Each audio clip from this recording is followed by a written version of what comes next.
Good evening and welcome everyone to another edition of Friday with Friends. Today's friend, Leighton Ames. Hello, Leighton. How are you? Good, and how are you? Good. Let me give you a proper introduction. Leighton is an attorney and he specializes in cybersecurity, crisis management, and data privacy. His award he has is one of the top by the National African American Lawyers Association, one of the top 40 lawyers under 40. That's quite an award. You know, those things don't come easy.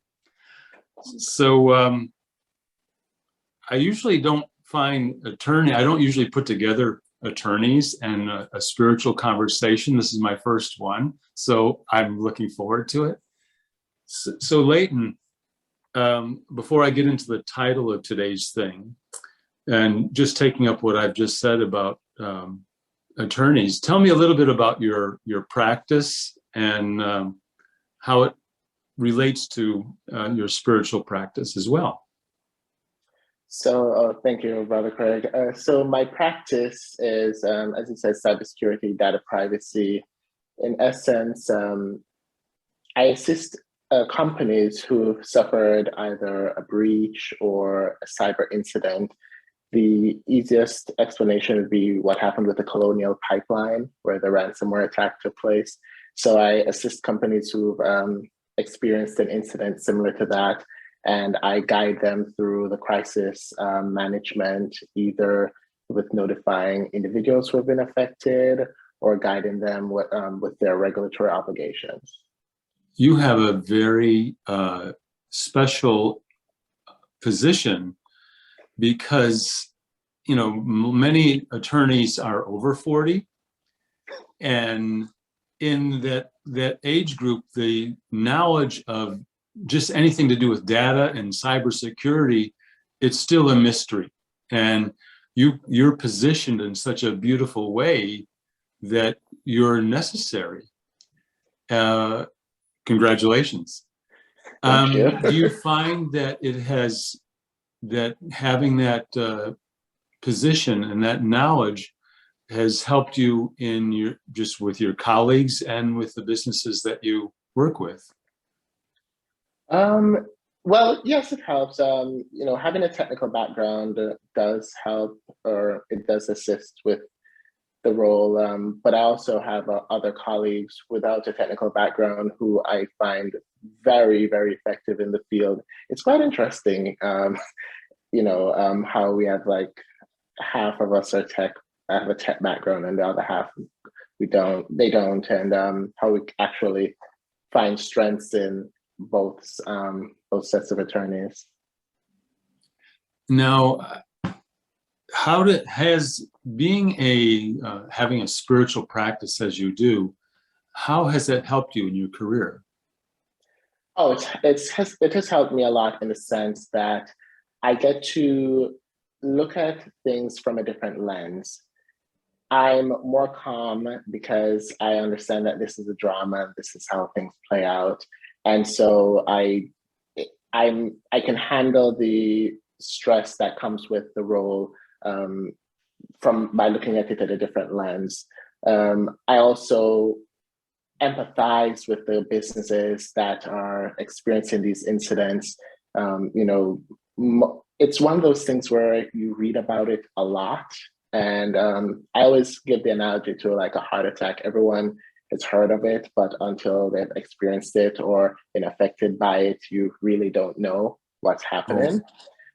So we've had quite a number of companies that experience this and are affected by this. And so I feel empowered to assist them and help them, through this, trying time that they have.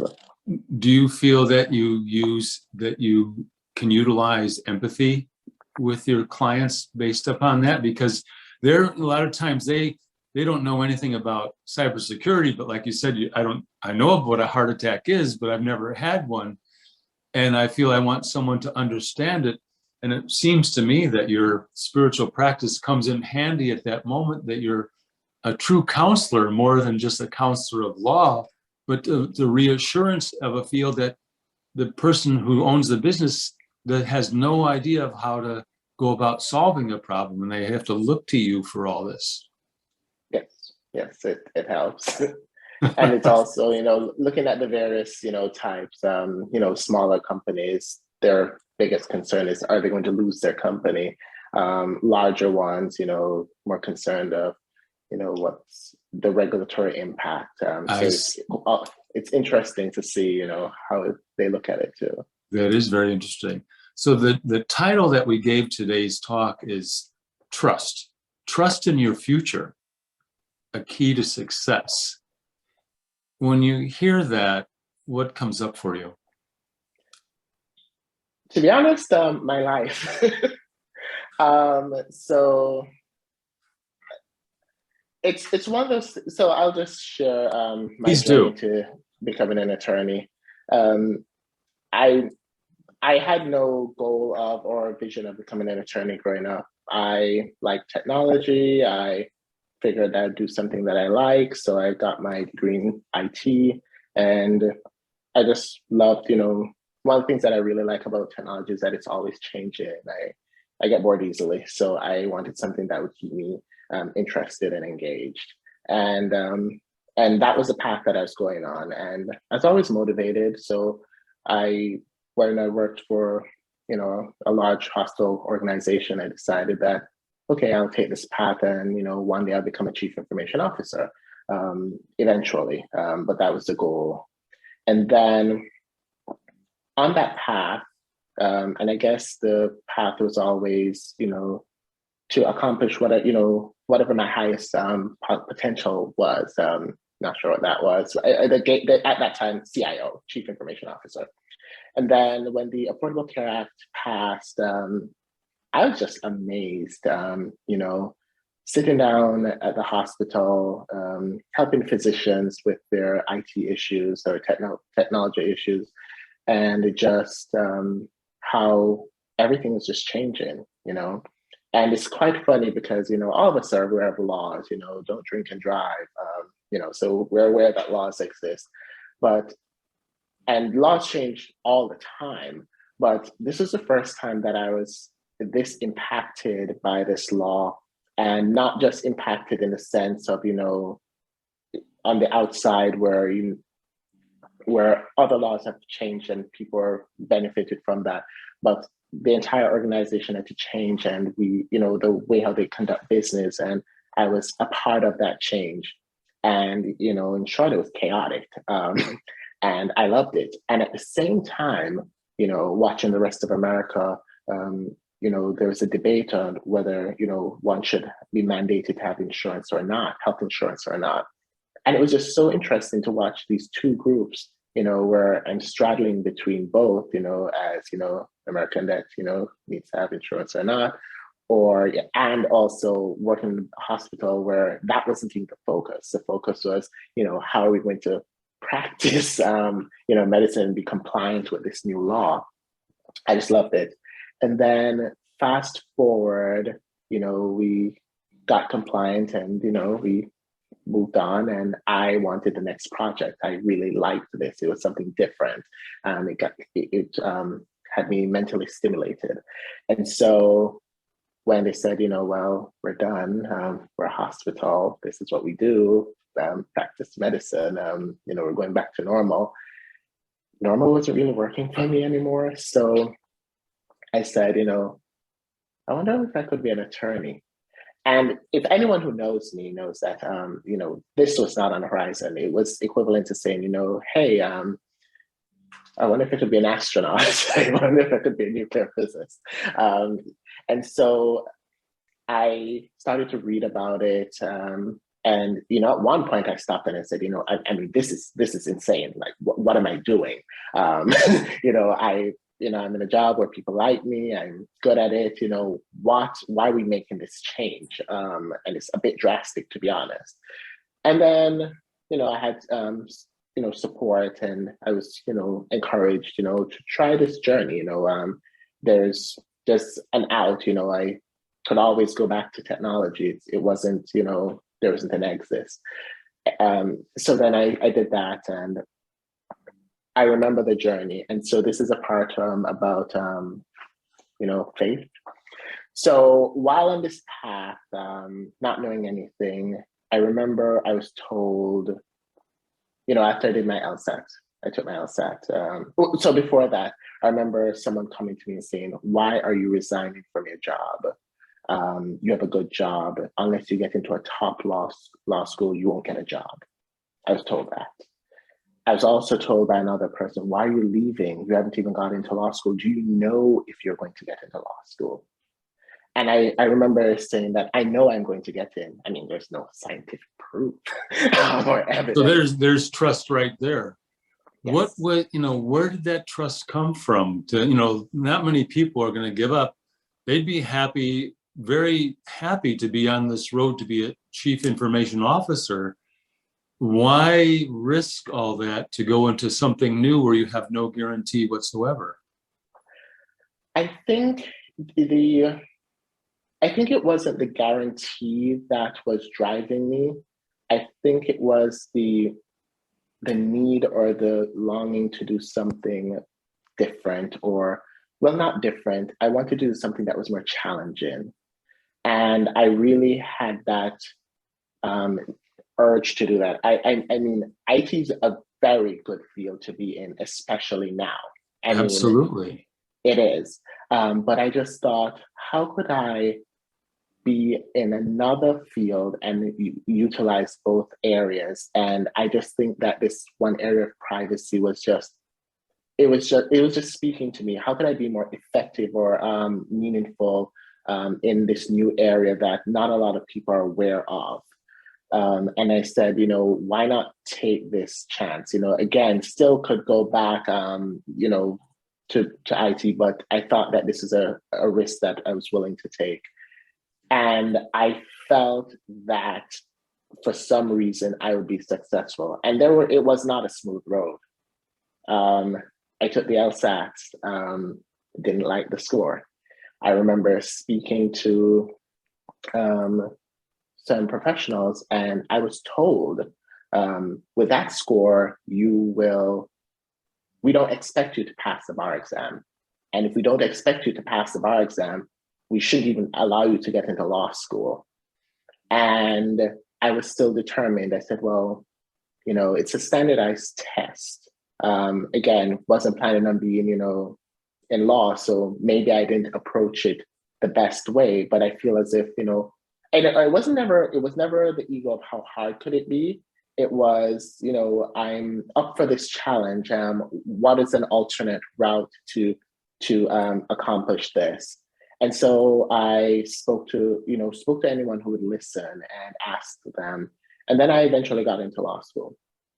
And again, being told, in the back of my mind, you're not going to pass the bar. You're expected to not pass.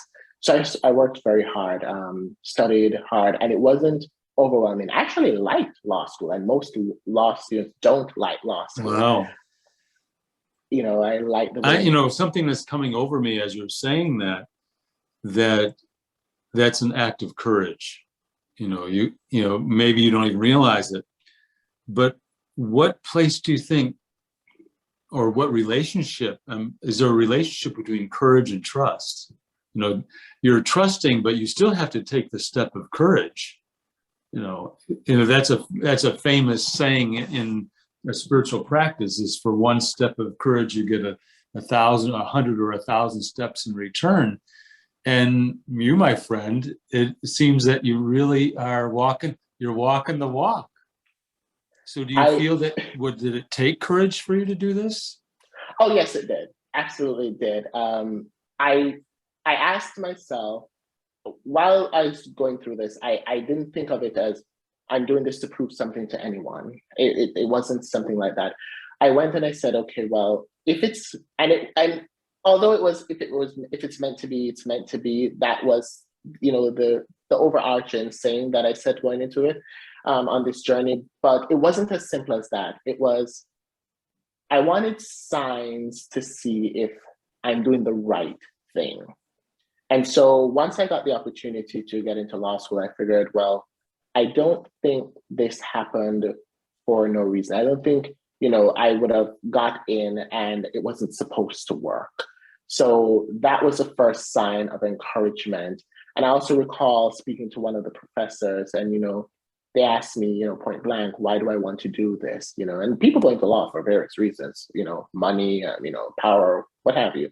Why do I want to do this? And to be honest, I can't recall what I said, but at the end of the conversation, it was, I think you will you definitely will get into law school and I think you should be successful. And that was a boost of confidence that I wanted and needed. So it was people on the way.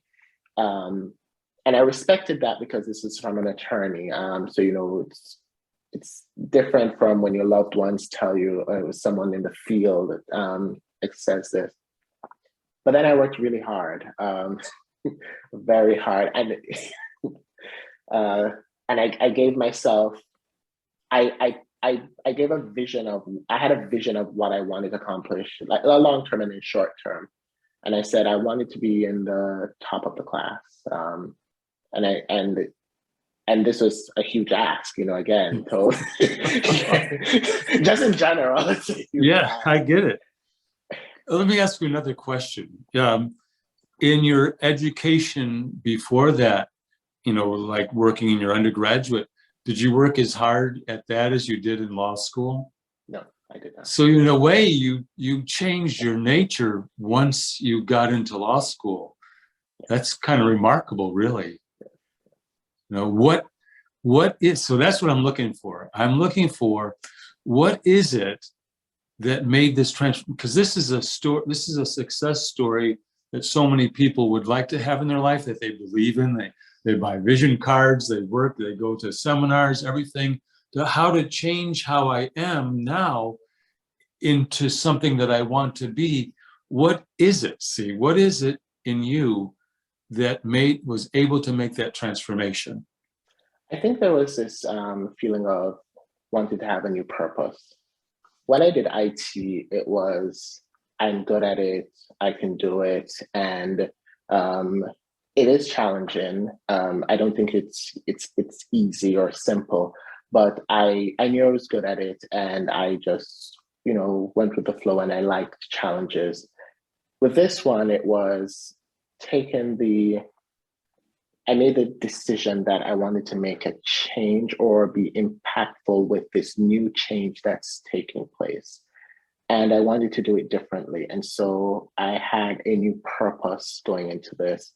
And I didn't go in with the attitude of, oh, I can do this. Well, I was saying that, no, I can't do this. I didn't go in with the attitude of, oh, this is, law, I can do this, I can just read something. I didn't go in with that attitude. I went in with the attitude of, this is going to be challenging. Am I up for this challenge? What are the things that I'm looking for? I want to advocate for people. I've seen how I've done that in the past. How can I do it professionally? I wanted to make sure that I could be the voice for someone when, they feel helpless. And this is one of those moments. I wanted to use my skills of technology to, in an area where I've witnessed, throughout my life that, some people just don't get it, and that's okay. I don't think you need to, there are other things that I don't get, medicine, and we have the professionals for that. And how can I be impactful? I wanted to step away from resetting passwords and chasing physicians to sign their charts, and which is necessary, and I understand the purpose of it, to helping someone in a crisis, and even eventually guiding them when they're trying to do something new, and to be on the good side of the law. So a higher purpose. Yes. And so then in order to accomplish your higher purpose, it necessitated the courage to go beyond the parameters that you previously had. And so that's a beautiful story. What are the qualities or the what supports you internally to get you to do that and to believe in yourself? A very good support system. So I have a mother who is very, very supportive of my dreams and goals. And she too is a Brahmin. So your mother kind of led you into your spiritual practice.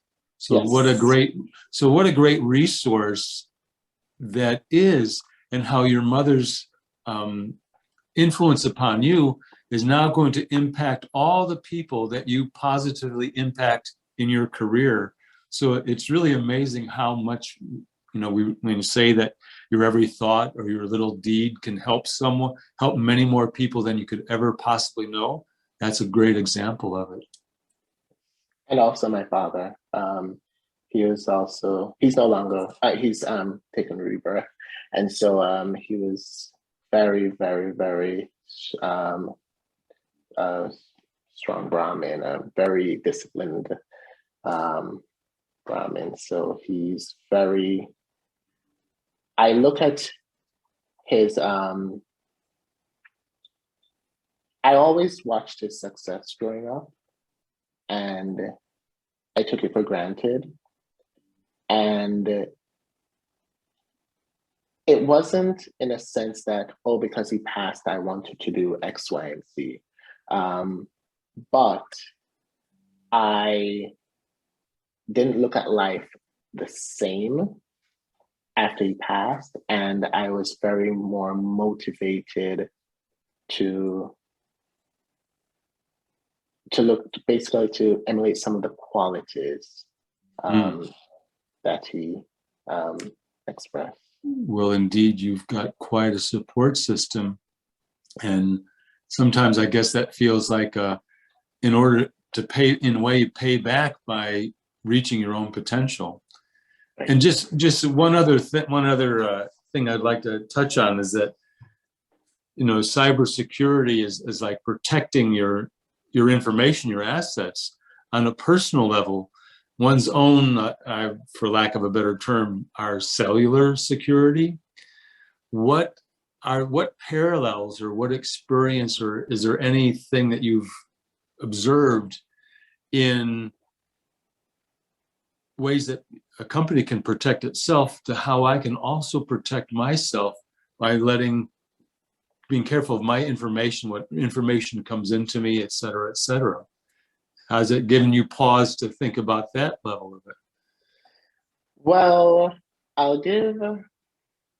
can give some parallels. So, for example, in cybersecurity, the buzz thing, or the thing that I think the simplest thing that we always mention is like, multi-factor authentication or two-factor authentication, right? Where you have to put in a code or something else to ensure that it's your text message or what have you.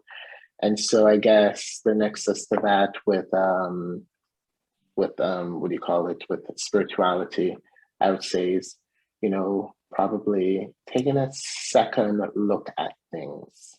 So the multi-factor would be, putting your password and then a second thing, taking a second look at things, or looking at it from another point of view before reacting. And, so I typically ask myself some questions,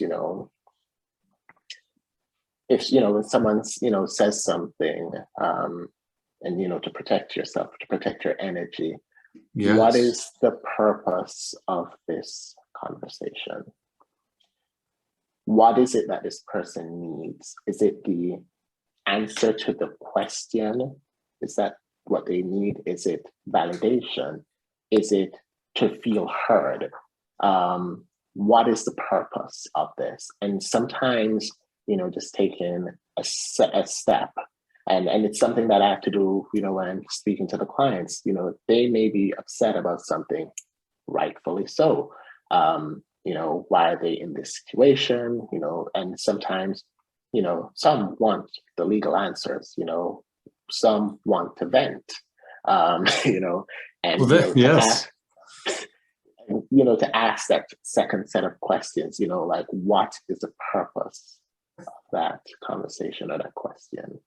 That's excellent. I think that's really a key, for me, a kind of a takeaway to this conversation is not just that you're an example of how trust in yourself, trust in your future, and also maybe, it's not the end.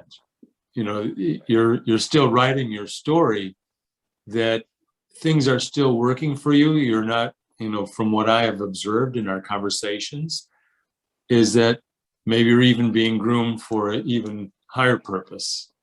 Has that entered your mind? Yes, You're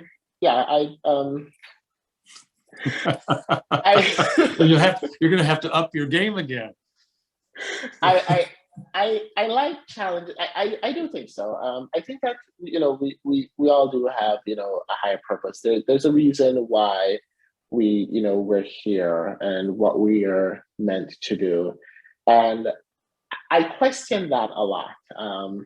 You know, Sometimes I just want to know the answer. What is this higher purpose? But I do have that feeling, that there is, that there's some higher purpose, and I try to figure out what it is, and because there's I'm highly motivated to achieve things, and it's quite interesting. It's so for example, like one of the things that I want to do is, I like helping, corporations, and people ask, why not individuals, corporations, and that's a whole long story. But I like that, and I think one of the things I like is to be exposed to things that are intellectually stimulating, and it's not even about the ego of oh, I got to do X. It's more what is it that we can achieve, with the right tools, and how can I help with, building this, new thing. That's one of the things I like. And I don't know, and sometimes I question, is law the higher purpose? Was this what it's supposed to be? Or is this like the step to the next thing? Just like how IT kind of was the step to privacy with law. I don't know. But I do feel like there's definitely something. Well, that's wonderful, and I'm sure that we've filled the time slot that we have, because I could just keep going with you because I find your story very interesting. So normally we close with maybe a 3-minute meditation. So why don't I just give us a little commentary on my feeling of my chat with you, and try to maybe consolidate and absorb some of the things that you've shared with us. Thank you so much, Leighton. It's really quite a story. And because of your position, with having the position that you have, you automatically receive respect from people in terms of validation. Like just someone that comes in and say, okay, I teach meditation. That's one thing, but I'm an attorney working at such and such with this, and I also practice meditation. A whole new audience is listening when you say that. And so more and more eyes are upon you. And it's another challenge to be up to. And I'm quite sure that you're going to be capable of handling all that challenge. So let's get started. Let's make this transition from our talk into a meditation with 3 deep breaths. Just inhaling through the nose, just letting it go. And already feel everything slowing down just with 1 in a second.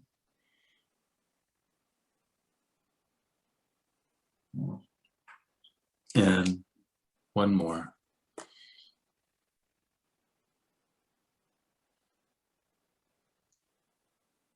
And I think about that word trust. And the trust so much is not about things in the outside world and what other people are doing and how the world is running, but the trust is in myself.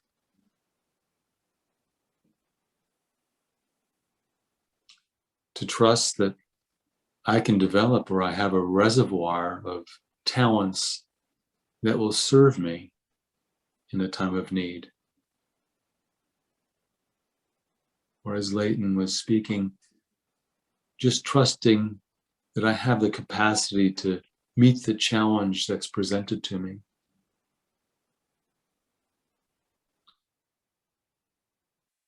Greater reward also necessitates greater risk. And likewise, the more that I have success outwardly, the more I have to be powerful inwardly, stable, so I maintain my balance. I breathe in balance. It gives me stability. I see myself more of what I am than what I had thought that I am. Yes, this is the purpose of meditation, is to get that clarity and see my potential to take those risks, not just for myself, but for all those in my life.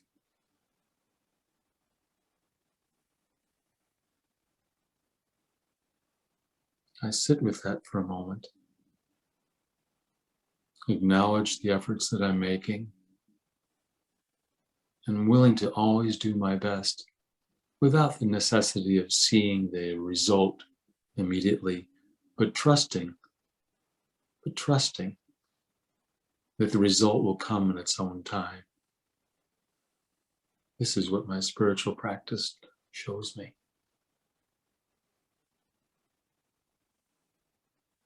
Om Shanti.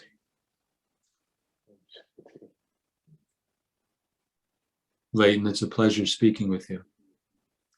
Pleasure. It's all mine. Yeah. And thank you, and keep it up. And I'll be watching with interest Thank you. as you find your purpose more and more and more. And also, it's for all of us. Like, to see an example that you are doing is also an example to everyone else. We haven't even touched all the issues that you've had to face on the way, but congratulations and keep it going. Goodbye for now. I will see you soon. Bye.